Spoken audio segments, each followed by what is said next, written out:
नारायणाय परिपूर्ण गुणार्णवाय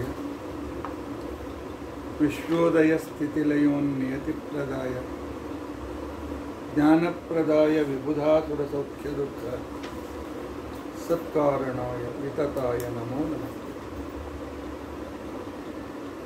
अभ्रमं भंगरहितम् अजडं विमलं सदा आनन्दतीर्थमतुलं भजे तापत्रयावत्। भवति यदनुपावादेडमो कोऽपि वाग्मि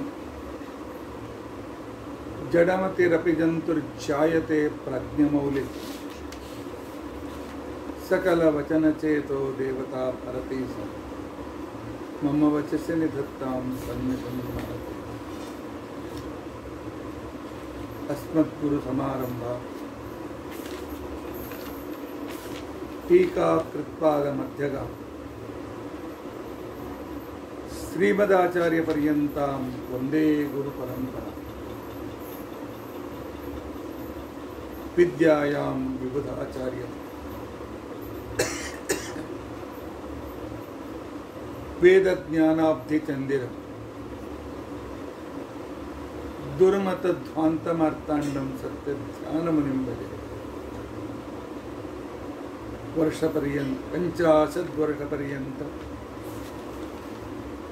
सततं रामपूजकः श्री सत्यप्रमोद गुरुराज भासतां नो प्रदम्।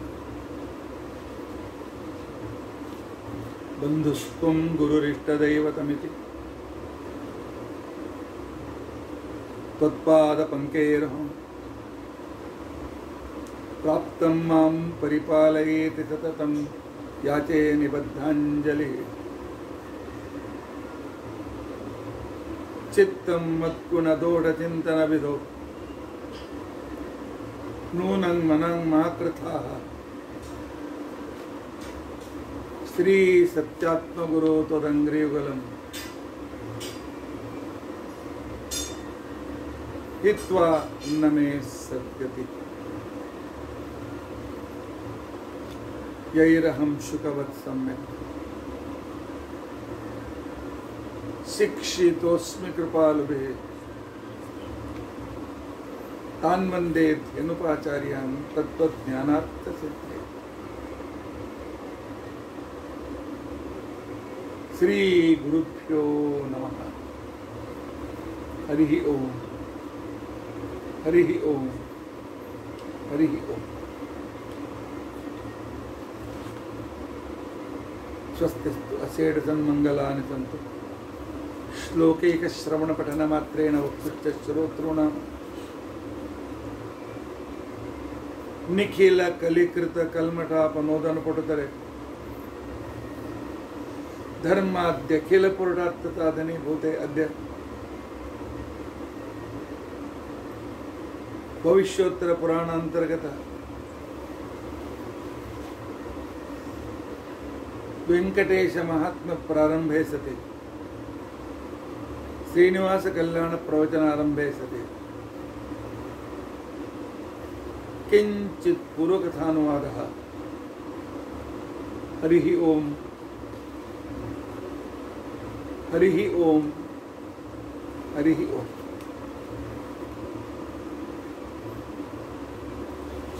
हरे राम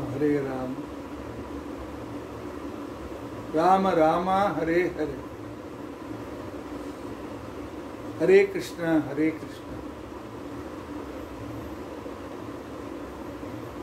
कृष्ण कृष्ण हरे हरे, हरे राम राम राम हरे हरे, हरे कृष्ण हरे कृष्ण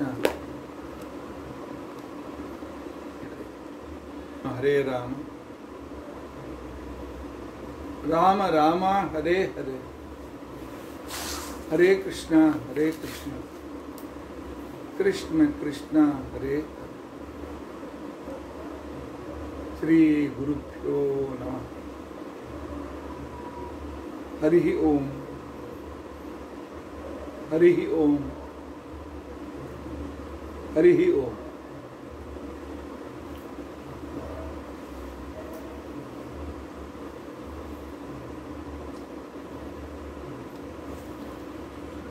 भृगु ऋषी वापस आले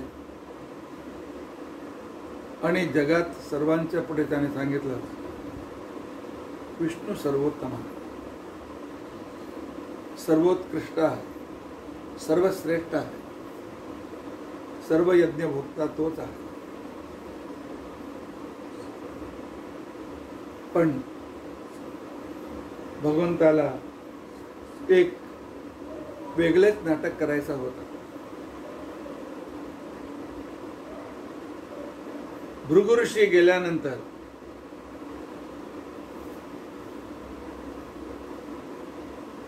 विष्णू विचार करीत बसल्याचा नाटक करीत होते.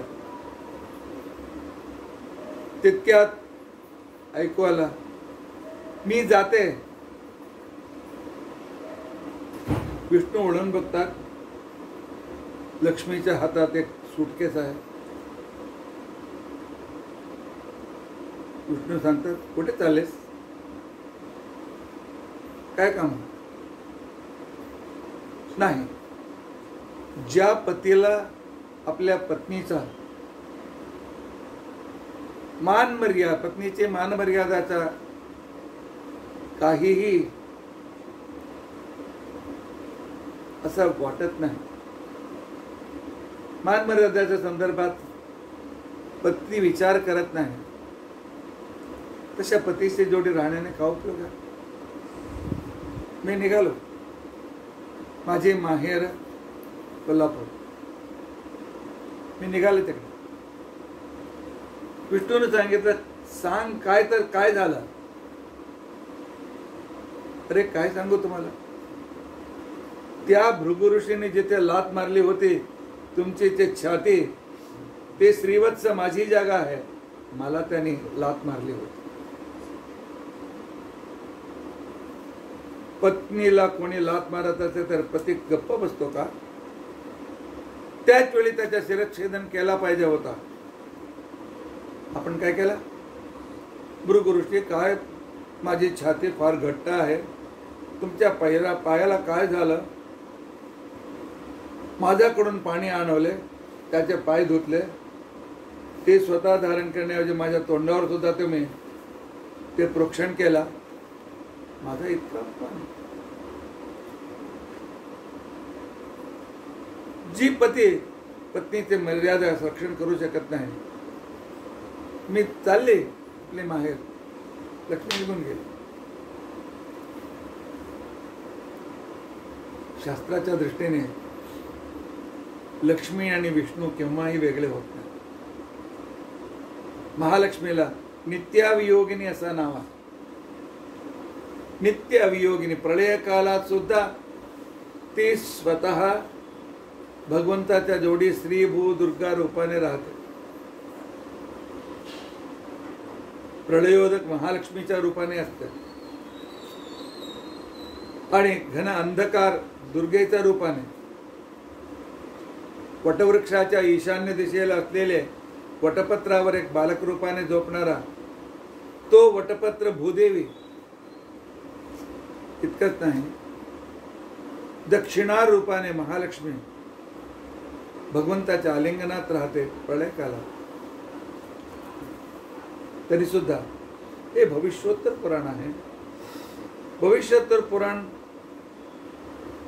असे घटना करून दाखवतो, अर्थात भगवंत पुढे असे होणार आहे, तुम्ही सावध राहा. पुढे लहान सहान कारणासाठी पती पत्नीमध्ये कलह होतो आणि पतीला पत्नी सोडून निघून जाते, पत्नीला सोडून पती निघून जातो. डायव्होर्स, सोडचिठ्ठी असा काल येतो. तसा तुम्ही करू नका. करण्यास सांगण्यासाठी महालक्ष्मी आणि देवाचा हा नाटक आहे. ते वेगळे नाहीत.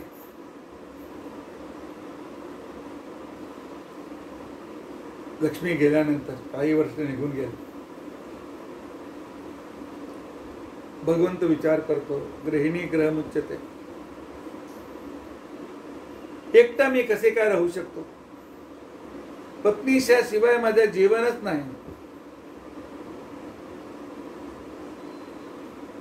पत्नीशिवाय मी जिवंत कसे काय राहू शकतो? आणि रोज लक्ष्मीची आठवण येते. नाही तुम्ही कुठे तर जाय. भगवंत दाखवित आहेत की कलियुगामध्ये नवऱ्याशिवाय मी जिवंत कसे राहू? बायकोशिवाय मी कसे जिवंत राहू? मुलांच्या शिवाय मी कसे जिवंत राहू? असे लोक विचार करीत असतात. त्यांना माहित नाही सर्वांचा रक्षक अविज्ञात असक विष्णू आमच्या जोडी असतो, तो केव्हा सोडून जात नाही. तो माझ्या जोडी आहे. मी झाला जितका संबंध होता पती पत्नीचा, आता पुढे मी साधना करणार, भगवंताची प्रार्थना करणार, अनुष्ठानाने भगवंताला संतुष्ट करणार, असे विचार कोणी करा.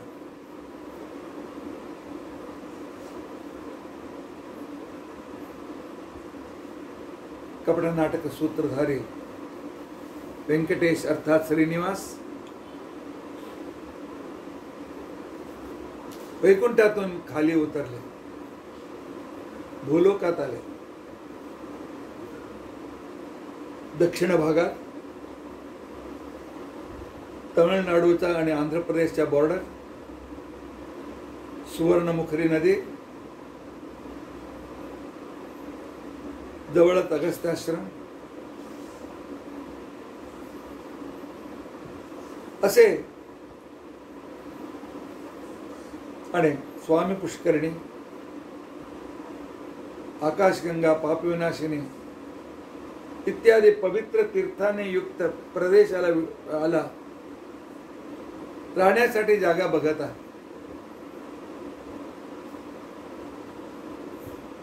आणि ईशान्य दिशेला पुढे गेल्यानंतर एक मोठा चिंचाचा झाड होता, तिंत्रणी वृक्ष. त्याची खालची फांदी गोलाकार 20 फुटाची होती.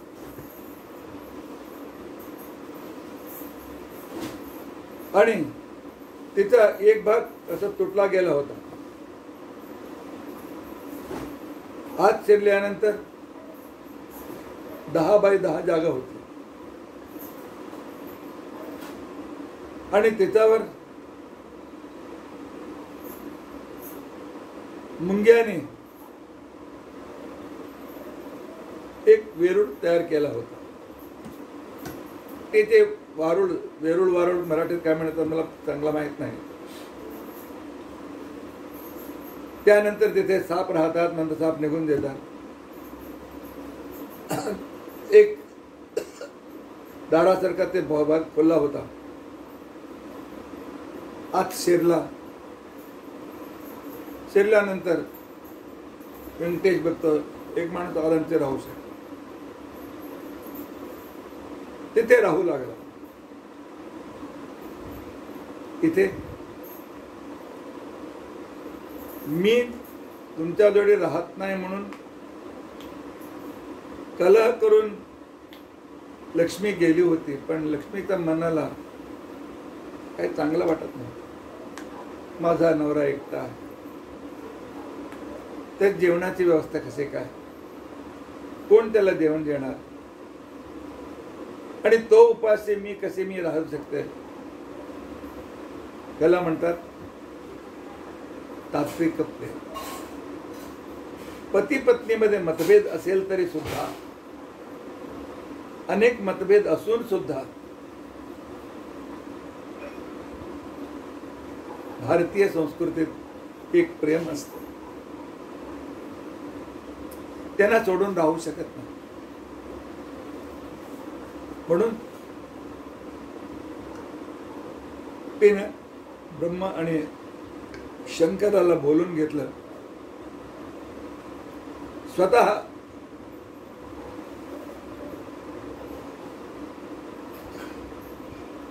गोपालनी झाली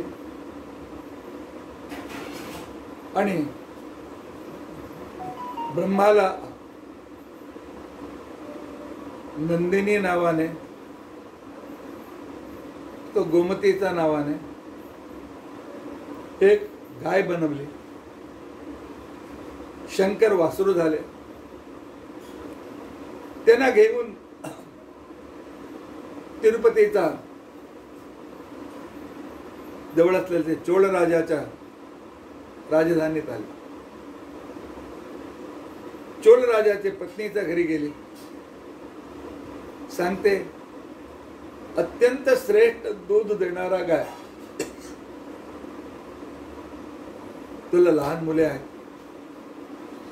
त्याला पाजण्यासाठी दूध अमृतसारखं आहे, खरेदी कर. चोळ राजाच्या बायकोने त्याची खरेदी केली. रोज 8-10 लिटर दूध द्यायचं, अमृतासारखे.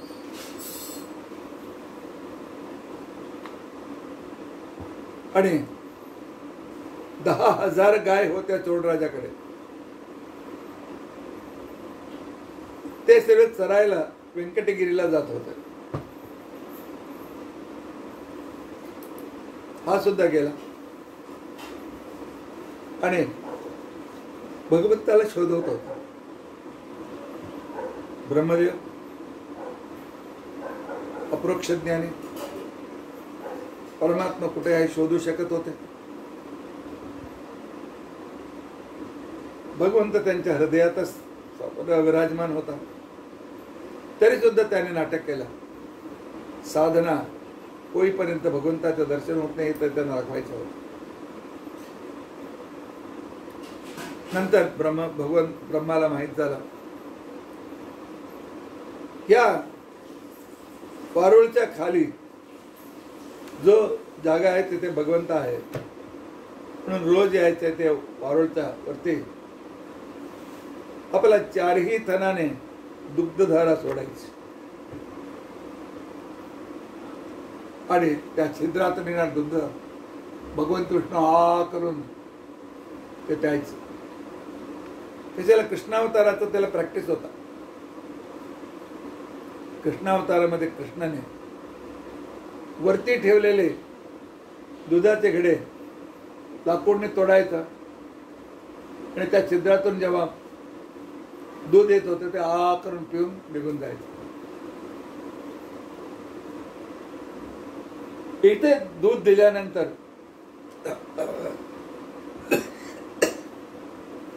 दुसऱ्या दिवशीपासून ती गाय दूध देणं बंद करून टाक. नाटकच होता. जगाची सृष्टी करणारा चतुर्मुख ब्रह्म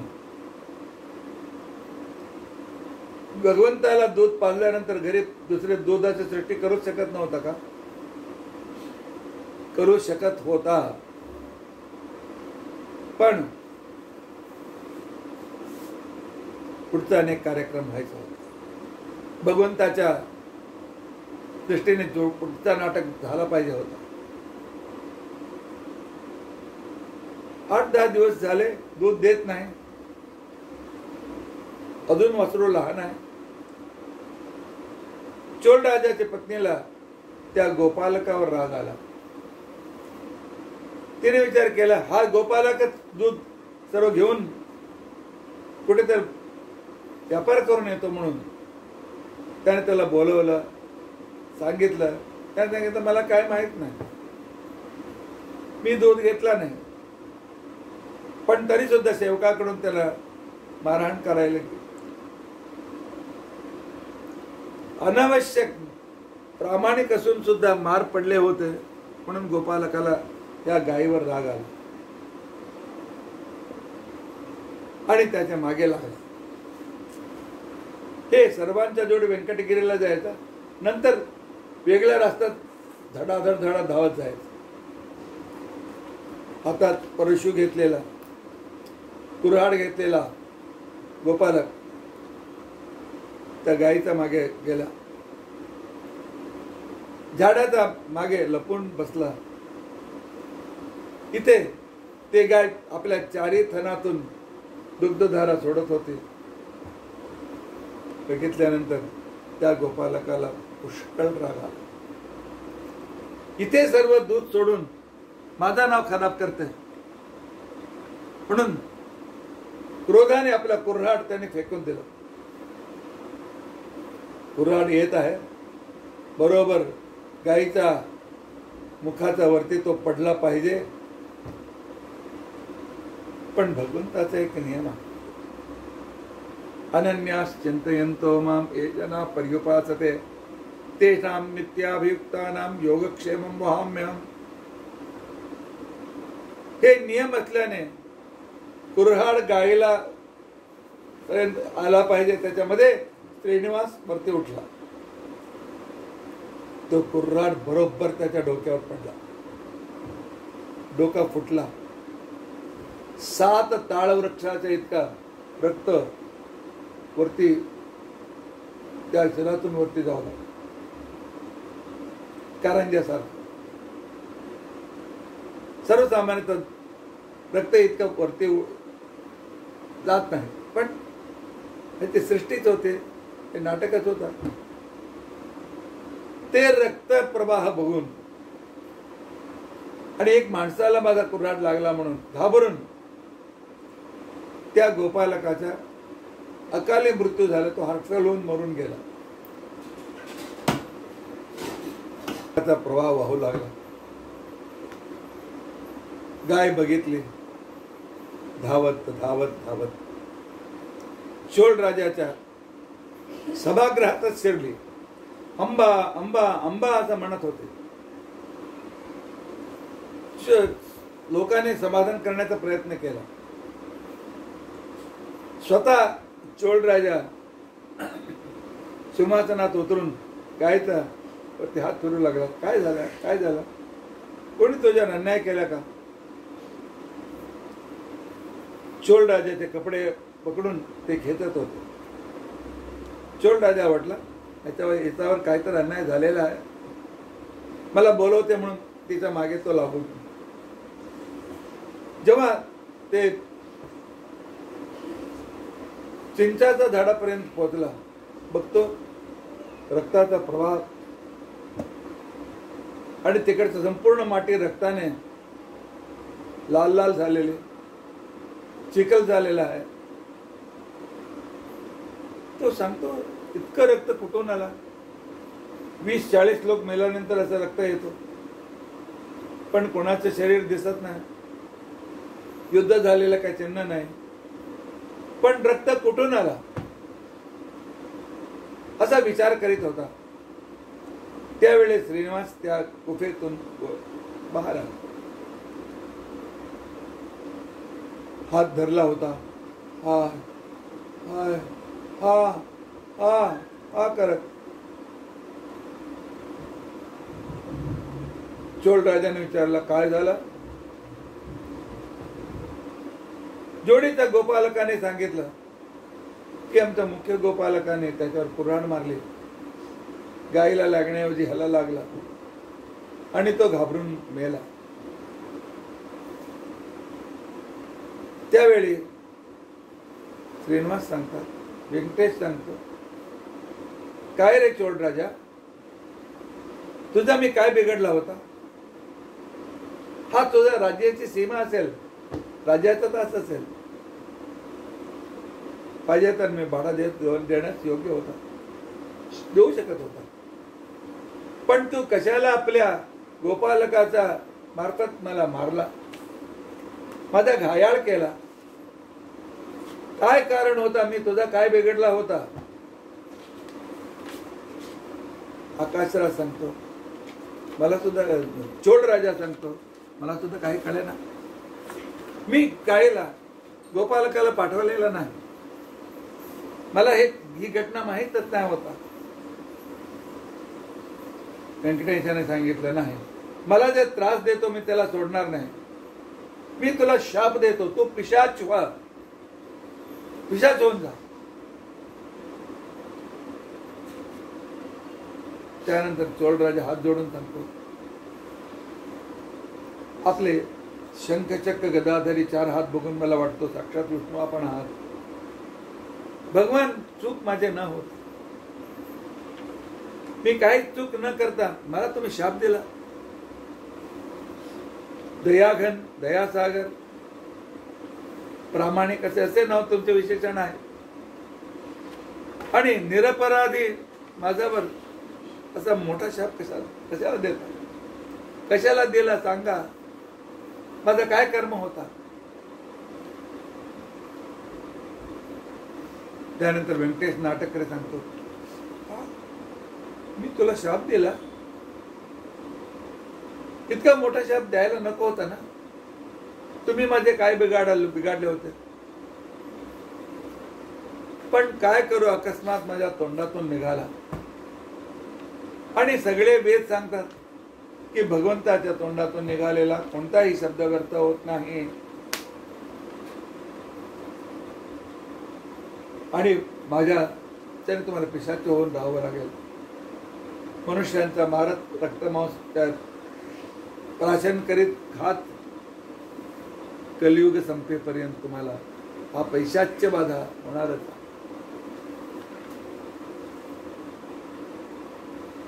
राजा सांगतो, काही तर कन्सेशन द्या, त्या शिक्षामध्ये कमी करा. व्यंकटेश सांगतो, काही 1000 वर्षानंतर ह्या जागेत आकाशराज नावाचा राजा राज्य करतो. त्याचे अनेक वर्षांच्या प्रयत्नाने जन्मलेली मुलगी पद्मावती आणि तिच्या जोडी माझा लग्न होतो. लग्नाच्या वेळी हुंड्याच्या रूपाने अनेक हिरे मोती संपत्ती देत देत 1000 तोळ्याचा एक किरीट सुद्धा देतो. आणि मी ते किरीट 1000 तोळ्याचं किरीट शुक्रवारी संध्याकाळी मी आपल्या डोक्यावर धारण करेन. दुसऱ्या दिवशी दुसरे किरीट असते. पण त्या किरीटाच्या वजनाने मला पुन्हा आठवण होते की मी चोल राजाला शाप दिला होता म्हणून. मी ते 6 घटिकापर्यंत किरीट धारण करतो. अर्थात 2 तास 24 मिनिट पर्यंत मी ते किरीट माझ्या डोक्यावर असतो. त्यावेळी तुमचे पिशाच्यता निघून जाणार, भरपूर खाना भेटणार, सुखाने राहणार. पण परत 2 तास 24 मिनिटांनंतर परत तो निशाच होणार. इकडे भगवंत काय दाखवतो. आता समोरासमोर त्याचे चूक काय दिसत नाही, पण अनेक जन्माने केलेले पापाचा भार त्याच्यावर आहेतच. ते दाखवत आहेत. पुढे असा काळ येतो. पूर्वी काय होता, वरपार्टीत कन्याच्या घरी शोधून त्यांच्या घरी जायचे. तुमची मुलगी चांगली आहे, आमच्या मुलासाठी आम्ही घेत मागतो, तुम्ही कन्यादान करून द्या. पण कलिकाळ, कलियुगात उलटा.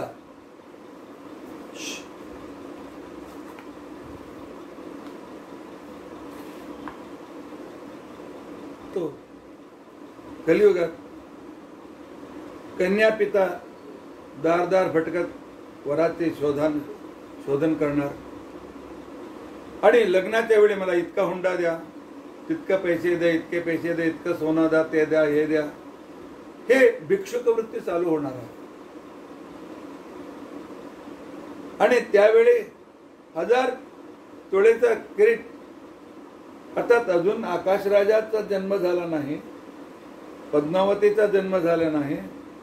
आणि हा व्यंकटेश प्लॅन करत आहे, माझ्या होणाऱ्या त्या सासऱ्यापासून मी इतकं हुंडा घेणार.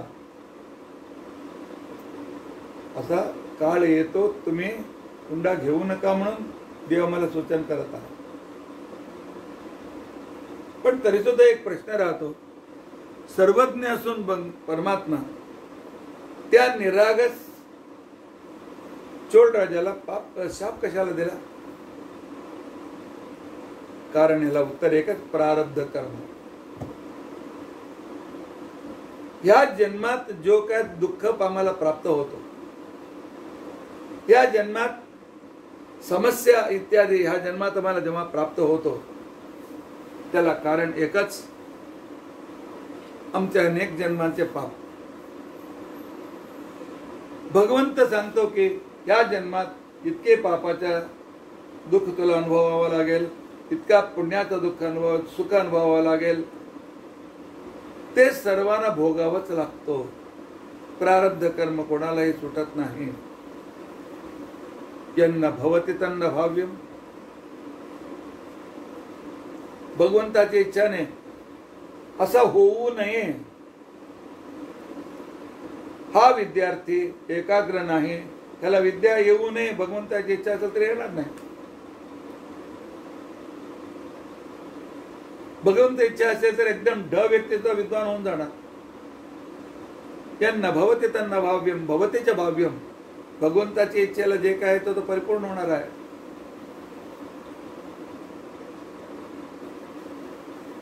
आणि भगवंताची इच्छेला आला नाही तर हातात आलेला खाण्यात तोंडपर्यंत जाणार नाही. भवतीच्या भाव्यम विनापि यत्नेन करतलगतिमपश्यति यस्यै भवितव्यतानास्ति. असं म्हण संस्कृत मध्ये. अर्थात चोळ राजाचा प्रारब्ध कर्म होता, त्याला दुःख भोगावं लागलं. आणि इथे श्रीनिवासच्या व्यंकटेशाचा प्रारब्ध कुर्राडचा घाव लागला. पण हे नाटक होतं. भगवंताचा देह अपराकृत आहे. छेद भेद इत्यादी त्याला होत नाही. तो कापला जात नाही, सोकला जात नाही,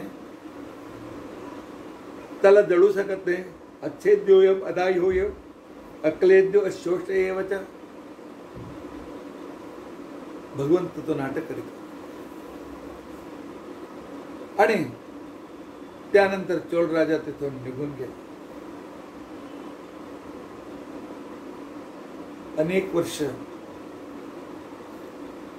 झाले. इथे चोळ राजा गेल्यानंतर व्यंकटेशाने विचार केला, ह्या घाव कमी होण्यासाठी उपाय काय करू, कोणता औषध लावू. देवतांचे वैद्य बृहस्पत्याचार्य, त्यांनी बृहस्पत्याचा स्मरण केला. भगवंताच्या म्हणून एका क्षणात बृहस्पती व्यंकटेशाच्या इथे आले. भगवान काय आज्ञा आहे? आज्ञा गिज्ञा नाही. बघ, कुर्राडचा इतका मोठा घाव मर्द झालेला आहे, डोका फुटलेला आहे. आणि हे घाव भरण्यासाठी, ह्याच्यासाठी काय उपाय केला पाहिजे? बृहस्पत्याचार्य सांगा तुम्ही. त्यावेळी व्यंकटेश सांगतो, बृहस्पत्याचार्य सांगतात, देव हे सर्व नाटक सोडा. तुमचे अपराकृत शरीर आहे. अपराकृत शरीराला घाव होत्यादी होत नाही. न छेद्योयम अदायोयम मक्लेद्यो शुषेवच.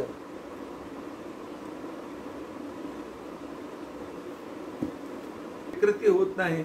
भगवान एक काय नाटक काय करतात, कुठला घाव काय नाही. मी निघालो. बृहस्पती, मी भगवान, तू देवगुरु हे सर्व विसर.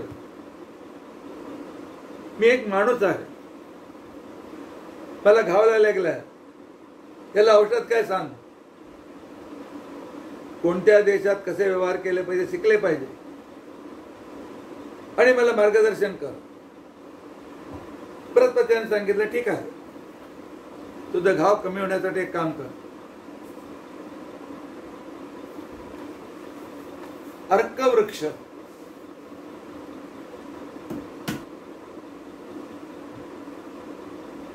अर्कवृक्ष, त्याच्या पानावरती एक थर असतो, चाकू घेऊन हळू पानावर फिरवल्यानंतर इतका कापूस येतो. कापसाचा थर त्याच्या हातावर असतो, संपूर्ण अंगावर असतो.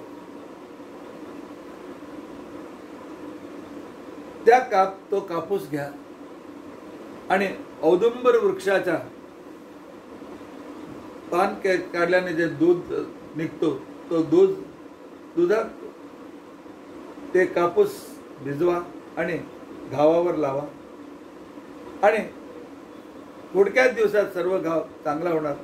पहिल्यासारखं तुम्ही होणार, काय चिंता करू नका आणि उपाय करा.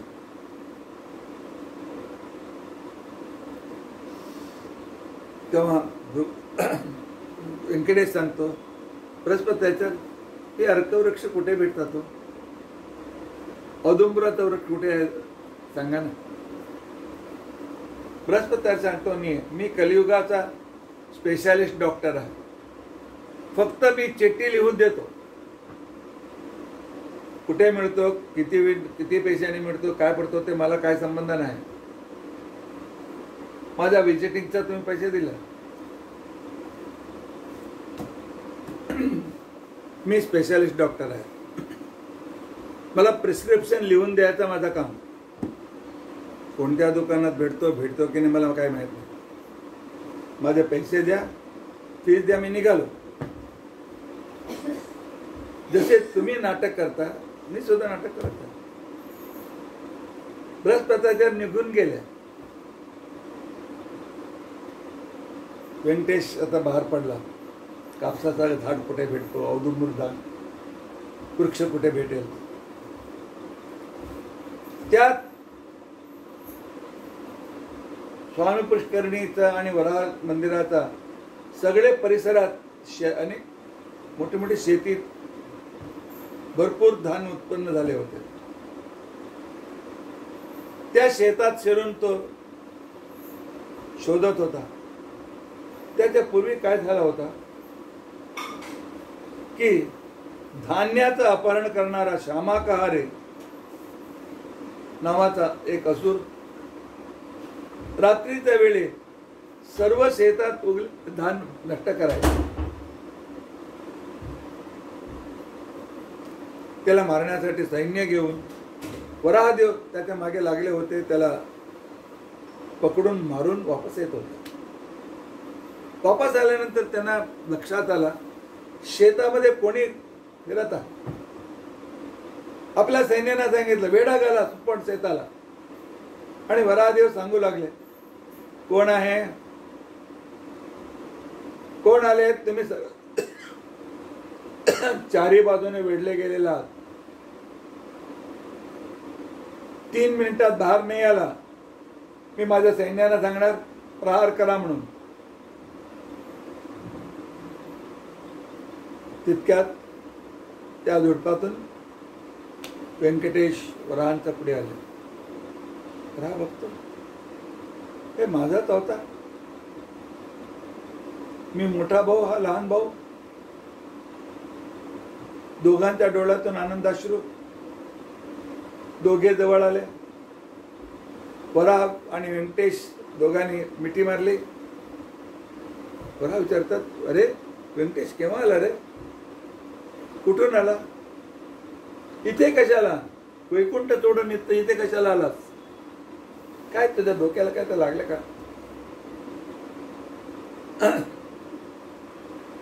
व्यंकटेश सांगतो काय सांगू, माझा दैवच असा आहे रे. आरामात मी वैकुंठात माझ्या बायकोच्या जोडी बिहारमध्ये होतो. एका डोके फिरलेला एक ब्राह्मण भृगुरुची आला. मी झोपला म्हणून समजून माझ्या छातीवर मारला. जिथे श्रीवत्स चिन्ह लक्ष्मी देवाचा आवाज आहे. लक्ष्मी देवीला अपमान झाला. लक्ष्मी देवी मला सोडून कोल्हापूरला निघून गेले. तेव्हापासून अनाथ. मला आई वडील कोणी नाही. बायको सुद्धा सोडून गेली. काय करू? खरं म्हणजे देवाला आई वडील कोणी नाही. तोच स्वयंभू आहे.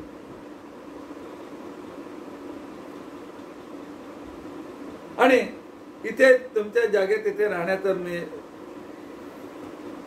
एका झाडाखाली राहत होतो. पण एका दिवशी चोडराजाचा सैनिक आला, गोपालक आला. कुऱ्हाडने मला मारला. काय करू? घाव कमी होण्यासाठी मी देवगुरु बृहस्पत्याचार्यला पाचारण केला होता. ते आले, औषध सांगून गेले. तो कापूस वृक्षापासून कापूस काढा, औदुंबराचा दुधात मागून ते घावावर लावा म्हणून. आता ते अर्कवृक्ष कुठून आलो आणि औदुंबर कुठे झाड आहे मला माहित नाही. मी माझ्या जागेतून बाहेरच येत नव्हतो.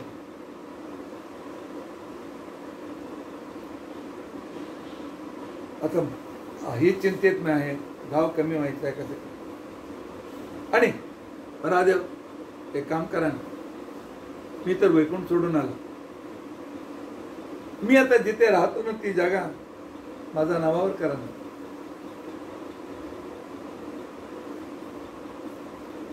अर्थात हजारो वर्षापासून तिथे राहत होता. एन्क्रोचमेंट. वराहदेवांना भेटला नाही, तुमची जागा आहे, मी राहतो, अनुमती द्या म्हटलं नाही. समोर आल्यानंतर हे सर्व नाटक. त्यावेळी वराहदेवांना सांगितलं ठीक आहे, मी तू भाऊ भाऊ ठीक आहे, पण व्यवहारात आम्ही व्यवहार करायचा. स्थलम मौल्येन गृह्यताम. आता जो भाव चालू आहे त्या भावाने तितकी जागा तू घे.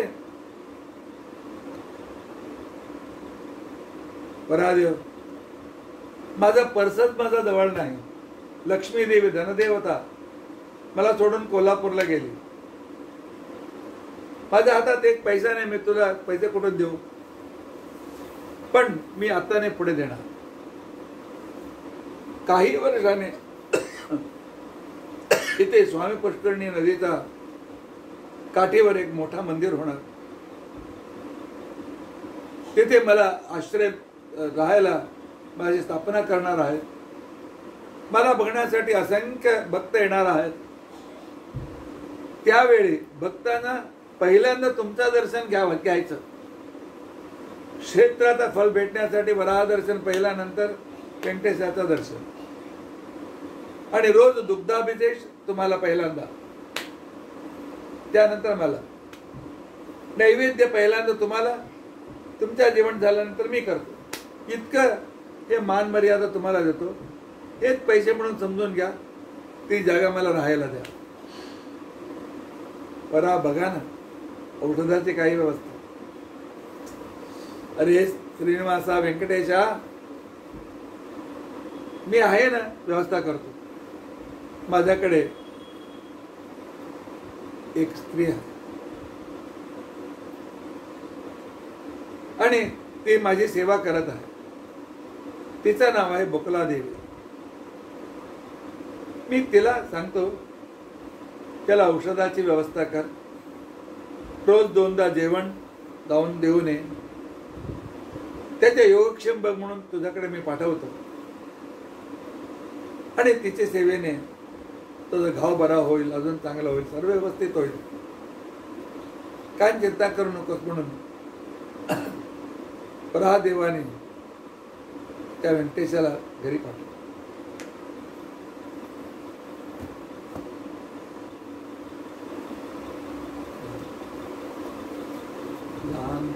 पासून बुकलावती रोज वेळेवर पथ्याचं जेवण घेऊन यायचं. त्याने सांगितलं, बृहस्पत्याचार्याने सांगितलं होतं, तू पथ्याचं जेवण दे, घाव भरेपर्यंत तांदूळ खायचा नाही. तिथपर्यंत नाचणी करा, वरेचा तांदूळचा आहार घ्यायचा, बकलावती रोज करून आणायचं, श्रीनिवासाला बसून जेवायला घालायचं, दोन्ही वेळी ती स्वतः यायची, त्याच्यावर प्रेम करायचं. असं चालू होतं. त्यावेळी जनकराज विचार करतात, व्यंकटेशाची इतकी मोठी सेवा करण्याची योग्यता या बाईला भेटली. ही बाई कोण? योग्यतेशिवाय भगवान कोणाची ही सेवा घेत नाहीत. ही कोण? कुठून आले? तेव्हा शतानंद सांगतात, एक मोठा तत्व आहे. भगवंत सत्यसंकल्प आहेत. भगवंताच्या सत्यसंकल्पात असा आहे की तुम्ही जे मागता तितकंच मी देतो. ज्ञान भक्ती वैराग्य मागितलं तर आम्ही तुम्हाला जे चांगले मी सर्व देत जातो, पण तुम्हीच मला हे द्या ते म्हणजे तितकंच मी देतो, जास्ती देत नाही. तुम्ही उद्या मला वर मागणार, मला भरपूर चकली पाहिजे. भगवंत चकली देतो पण दात पडून जातात. चकली समोर आहे पण खाऊ शकत नाही. म्हणून शास्त्र सांगतो भगवंतावर सोडला पाहिजे. परमात्मा तुला माहित आहे ना मला काय पाहिजे, ज्यामुळे माझा हित होईल, हे तुझे प्रसाद म्हणून मी स्वीकारतो. पुढे मागे असंच काय झालं. द्वापर युगाच्या संदर्भात दोन व्यक्ती भगवान विष्णूची कठोर तपस्या करीत होत्या. एक तपस्या करीत होते वसुदेव देवकी. मला साक्षात भगवंतच आमचा मुलगा झाला पाहिजे म्हणून. दुसरीकडे द्रोणवसू त्याची पत्नी यशोदा, ते द्रोणवसूच नंद, ते तपस्या करीत होते. भगवंत दोघांच्या पुढे प्रत्यक्ष झाले. वसुदेव देवकी अर्थात पूर्वजन्मेत अदिती कश्यप, त्यांनी वर मागितला, देव आमच्या घरी तुझा अवतार झाला पाहिजे. आणि नंद यशोदेने तो पूर्वजन्मी मागून घेतला, भगवंत तुझा बालपणीचा बाललीला आम्हाला बघायचा आहे, ते वर द्या म्हणून. बघा वसुदेव देवकीने विचार केला होता, आमच्या घरी जेव्हा अवतार घेतो आमच्याकडे राहतो, आम्हाला सर्व त्याचे लीला बघायला भेटतो. आणि नंद यशोदा विचार करत होते, जेव्हा आमच्याकडे बालपण त्याचा जातो तो आमचाच होणार ना, आमचाच मुलगा, आमचाच घरी राहणार, कुठे जाणार. पण भगवंताचे विचित्र अनुग्रह असतो. वसुदेव देवकींना वचन दिल्या, त्या वचनानुसार भगवंत त्यांच्या घरी अवतार घेतला.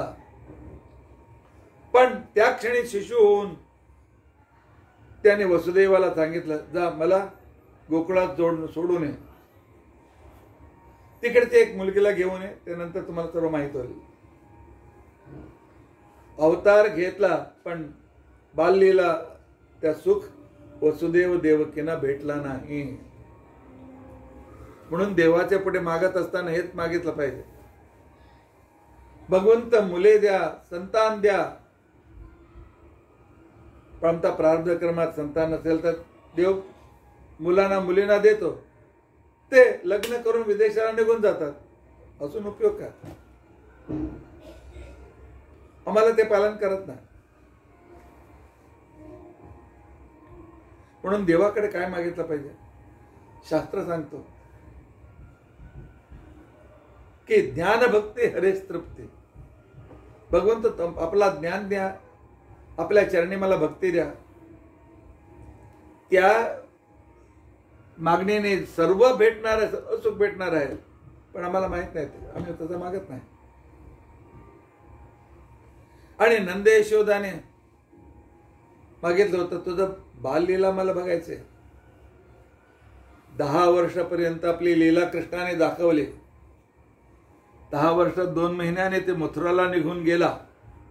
परत वृंदावन गोकुलामध्ये त्याने पाय ठेवलाच नाही. ही म्हणतात भगवत संकल्प. त्यानंतर कृष्णाने वापस तरी आलाच नाही. 16,108 लग्न त्याने केलं.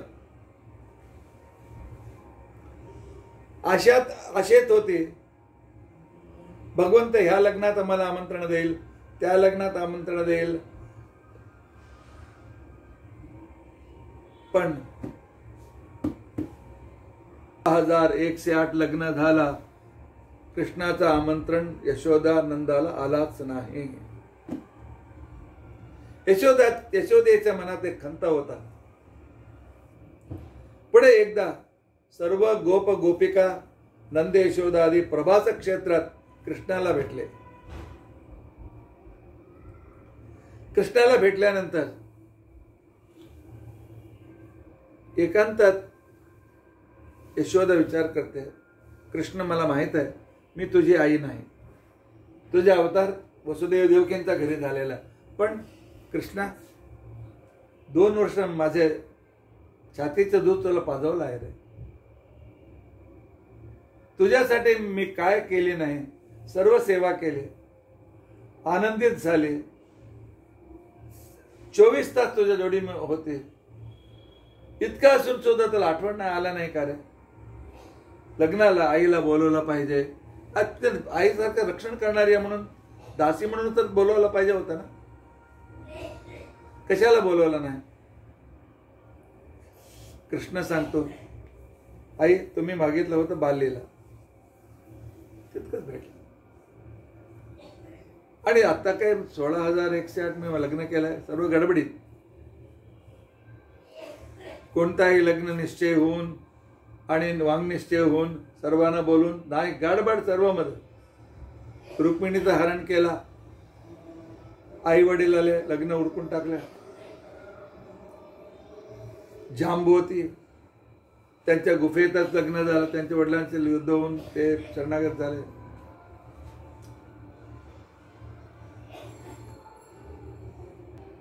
यशोदा तू मागत आहे ना, कलियुग द्वापर संधीमध्ये आकाश राजाची मुलीशी पद्मावतीशी लग्न माझं होणार आहे. आत्ताच तुला आमंत्रण देतो. त्या संदर्भात फक्त आमंत्रणाने अक्षतासाठी नाही, मुलीला बघायचा, मुलीच्या जोडी माझा लग्न निश्चय करायचा आणि लग्नात तूच यजमान होऊन सर्व मान मर्यादा तुला भेटेल. भगवंताच्या लग्न स्वतः हाताने करायचा भाग्य तुला भेटेल. घाबरू नकोस म्हणून इंद्रदूताने त्याला सांगितलं. श्रीकृष्ण त्याचं वचन दिला. म्हणून ती यशोदात बुकलावती. यशोदा देह सोडले नाही, परांच्या इथे राहत होते. देवाच्या मर्यादेने त्याची एकदम असं वयस्कर सुद्धा दिसत नव्हते. तीच यशोदात बुकलावतीच्या रूपाने भगवंताची सेवा करण्यासाठी वराहाकडे आले होते. वराहाने त्याला त्याच्याकडे व्यंकटेशाकडे पाठवून दिले.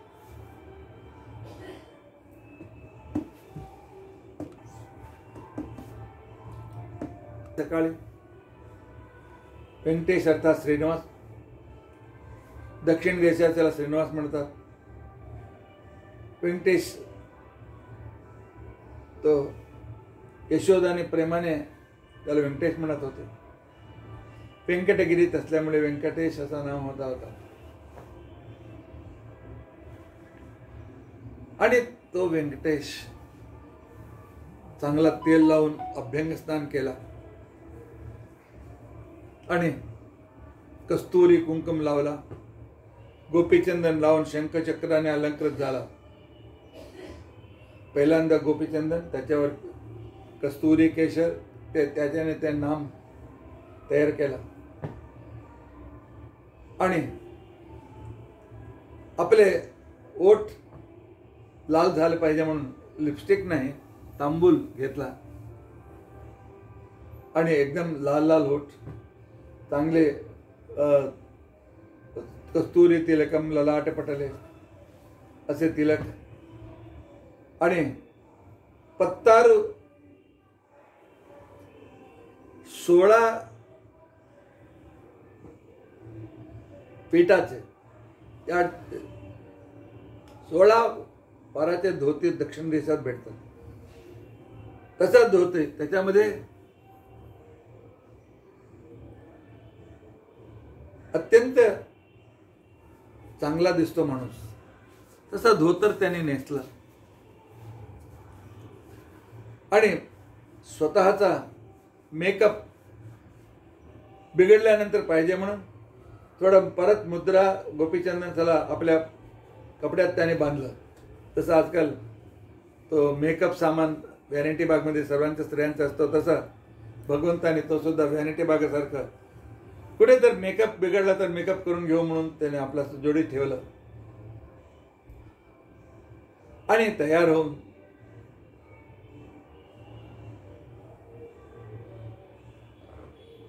बकलावती येण्याचे आधी वापस येऊ म्हणून तो निघाला शिकार खेळण्याच्या निमित्ताने.